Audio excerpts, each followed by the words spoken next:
Standard, Pesaflow Heist. I'm telling you, J.J. Abrams, we are calling you this morning. Anybody who knows where he is. In fact, where is Wairimo? You are in San Francisco, and we know that he's a producer there. So do you know how we say, do you know you're going to Africa? Do you know my cousin? So now can you find J.J. Abrams now that you're in California? Pesaflow Heist. Private account holding e-citizens billions. Does it make sense that there's a private account? Private account means on the account it reads Josephat Kamanya. Yes. And this is public money. The people that are in question, Frank Lawrence Ochieng Ware has 15,000 shares of e-citizen. Charles Wambani Sewe has 10,000 shares. Evid Araka Sibi has 10,000 shares. And Larry Ochieng Agoro has 10,000 shares. Pesaflow Limited, registered in 2017 and owned by Frank Lawrence Ochieng Ware, Charles Wambani, to funnel 6.3 billion shillings, and its opaque structure and overlapping dictatorships raise serious questions. Even as MPs are investigating, it was revealed that the directors' names can no longer be accessed from the government services portal. Just in case you are wondering, this story is in Kenya. It's not some covert countryless, nameless country somewhere in the Caspian Sea. It's Kenya. So the kind of money that we're looking at is being held in private accounts. Why should that be? So I did a couple of government services payments, and it's obvious that processing fee is 50 shillings. Every single payment you make, there's a 50 shillings processing fee. First of all, that fee was deemed unconstitutional in the very beginning. Like double taxation. It's double taxation because you're paying for government service and then you're being charged on top of that.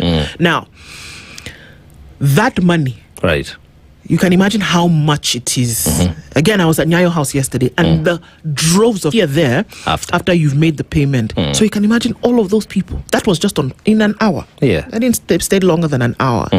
But all of that money making its way, and then you're being told you think it's to run government, right? To run government services that you need to maintain the system. Now we're being told it's in a private account. And this story, the funny enough is that the MPs keep questioning our legislatures, our National Assembly, however incompetent we have deemed it to be. They keep asking, where is our money? So, and further than that, beyond that, the company was registered, I think, in 2019. Today, you try to do a search. It is a protected company. You cannot know who are the current directors. So that's the reason decided to outsource a service, which we could say is okay. There should be accountability. We should be able to know who, where the money goes. Part of that convenience fees, how much was supposed to, go back to the government or not? Why is it a mystery? I'm telling you. Why? It's crazy. It's crazy that this is actually going on. I mean, you search, it's a protected site, you don't know who it is. And this is public, should be open. You should know. Yes. It's your money. That it's hidden. And like you say, it seems to be a brush under the carpet scenario every time it's brought up. Yes. Okay, yeah. No, billions. You guys, when we make the connection between this money that you're asking, so you can imagine if 6.3 billion shillings is sitting somewhere. Yes. Then you wonder, why do you look for money? And then people say Kenya doesn't have money, it's poor, you're broke. You have 6.3 billion shillings somewhere generated from Kenyans. It's sitting somewhere in a private account. Then you have to ask yourself, what could you actually do if you reduced by 50% corruption? 50%, I'm not even saying the whole thing. 50%, reduced it by 50%. What could you achieve? When we make the connection between this criminality that's going on and the fact that there are certain services within countries that you do not have, that's why Mukokadi. And remember, just on Wednesday, we were reading on another 1 billion being held in a Swiss account. That whatever company was the one actually that came before the e-citizen. So you can imagine how many billions are just out there being pilfered. We are not poor. We have enough. I maintain that. We just need to get it right. We get rid of this poor leadership. We streamline our operational system, and then we'll be fine. Okay. Yes. The question that you're asking Mark Mwangi about the private accounts is very clear.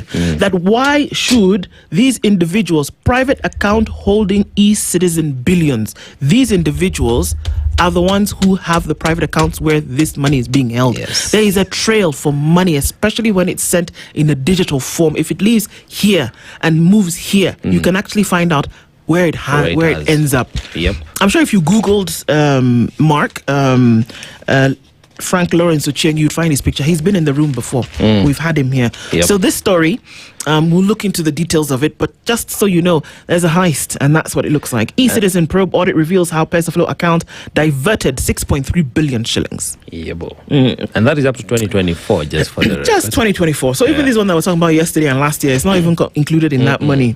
Okay, so just so you know, this is where you live.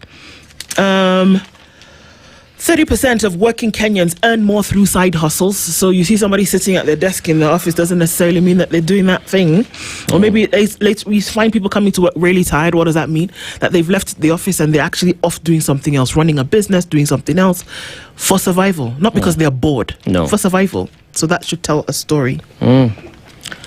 Tech giants enter new era after court verdict on Meta and Google. A jury ruled their apps are deliberately engineered to be addictive, a ruling that has global implications. The firm must now pay $6 million in damages to a young woman who is the victim at the center of this case. I think this is interesting that we're having a brain rot conversation at 7 o'clock. EVE, you're a genius.